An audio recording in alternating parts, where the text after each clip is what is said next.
Direct सामी కింద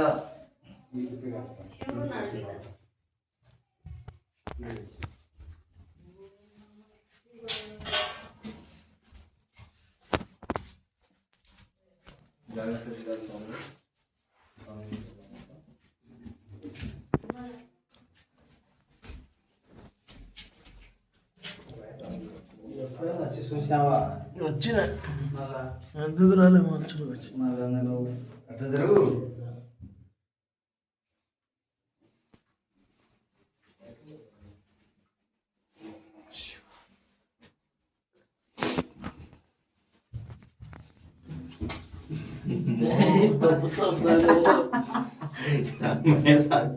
భయపడతాను తగిలేసరికి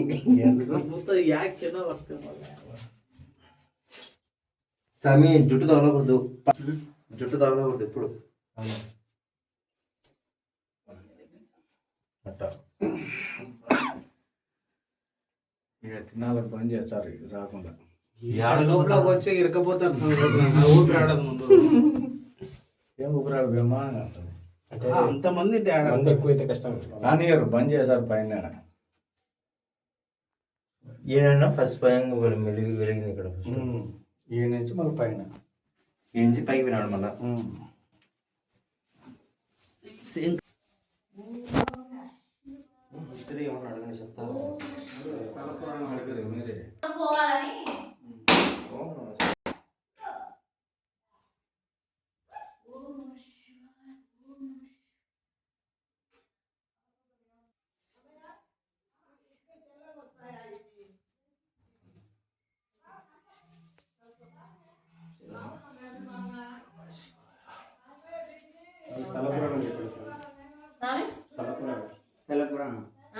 చెప్పండి. దీని స్టోరా ఓంకారేశ్వర స్వామిని ఆయన నైనాలప్ప క్షేత్రం, అక్కడ సమాధి ఉన్నది. ఇక్కడ విభూతి పనులు ఉన్నాయి. ఆమె నైనాలప్ప భార్య ఇక్కడ విభూతి పనులు చేసుకుంటా అక్కడ శివుని పూజించి ఆయన గొడ్ల కాసడానికి ఇక్కడికి వచ్చాడు. ఊరు తరలి ఎక్కడి నుండో వచ్చాడు ఇక్కడికి. ఆయన భార్యని ఇక్కడ ఉంచి ఆయన కళలొచ్చి చెప్పిండడు శివుడు, నన్ను ఇక్కడ నిర్మించండి శివునిగా, నేను వస్తా, నేను ఇక్కడ నన్ను నిర్మించి నాకు జాతర లెక్కలు జరిపించండి, మీరు కాశీ పోయి శివలింగాన్ని దేని నైనాలప్ప చెప్పాడట. శివుడు వచ్చి నైనాలప్పకు చెప్పాడట. నైనాలప్ప పెళ్లి చేసుకొని ఇక్కడికి వచ్చాడట. అప్పుడు 12 వాళ్ళ భార్య గర్భవతి ఆట 6 నెలలు. అయితే ఇక్కడ వదిలిపెట్టి పోయేటప్పుడు గృహం తీసి ఆమెకు శివలింగాన్ని చేసి ఆ నైనాలప్ప ఆమెకు ఆ శివలింగాన్ని పూజించు నేను అని అంటే, సరే నువ్వు పోయేదాకా నేను శివలింగాన్ని పూజిస్తా అని ఆమె ఆవు పాలు ఆవు నెయ్యితో విభూతి ఉండలు చేసి అక్కడ పెట్టాను. ఆమె వచ్చేదాకా కాశీ పోయి 12 ఏళ్ళకి వచ్చేదాకా. అయితే పోయేటప్పుడు భార్య 12 ఏళ్ళ అమ్మాయి. ఈ గర్భవతి ఉన్న అమ్మాయి తండ్రి వచ్చేదాకా ఉండే వరకు అమ్మాయిను భార్య ఇద్దరు సేమ్ ఉన్నారు.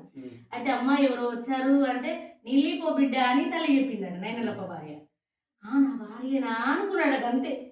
అన్నందుకు ఈయన శివుణ్ణి తయారు చేసిన శివలింగాన్ని తెచ్చాడు. పెట్టినాక నేను తప్పుగా మాట్లాడుతుంది.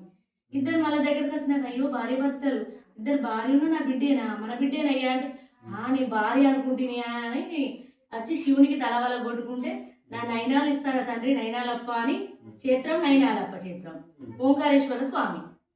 ఆయనను అక్కడ సమాధి చేసిండు శివుడు. ఇక్కడ నిర్మించినది అది.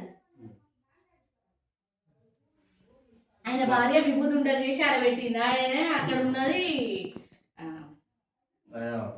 నైనాలప్ప కదా, ఆయన వీరభద్రస్వామి అక్కడ ఉన్నాయని కావాలి. అది పాము ఉంటుంది, గరుడ స్తంభానికి పాము ఉంటుంది. నాగబంధనం చేసి ఆడ విభూతి ఉండలు చేసి ఆ గృహాన్ని తోసి అలా పోసిండు. పోసి అక్కడ విభూతి ఉండలకు నాగబంధనం అని వేస్తే నాగబంధనం అక్కడ వేశారు. మునులు ఋషులు వచ్చి నాగబంధనం వేశారు. అది విభూతి ఉండలు ఇట్లా పట్టుకుంటూ వచ్చేటట్టు ఉండేనట. పట్టుకపోతుంటే అందరు గావర్లు అది ఇది అవుతుండే, అమ్మో ఇట్లా ఇది అని మునులు ఏం చేశారు, దానికి బంధనం వేశారు. బంధనం వేసి అక్కడ నాగబంధనానికి పోయడానికి ఏది రాకుండా పోవడం, ఇల్లున్నది వస్తువు బయటికి పోదు, ఇల్లున్నది ఏ వస్తువు బయటికి పోదు. ఆయన అందుకే నాగబంధనం అని గరుడ స్తంభానికి నాగబంధనం వేశారు అమునులు.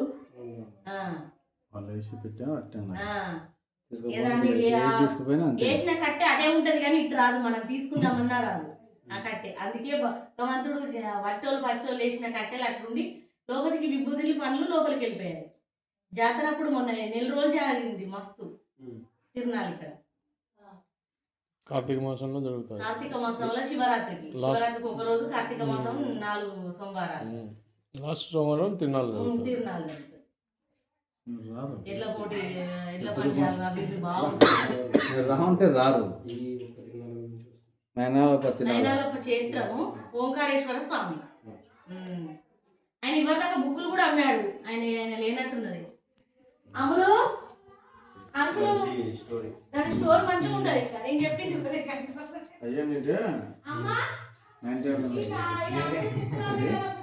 అయ్యా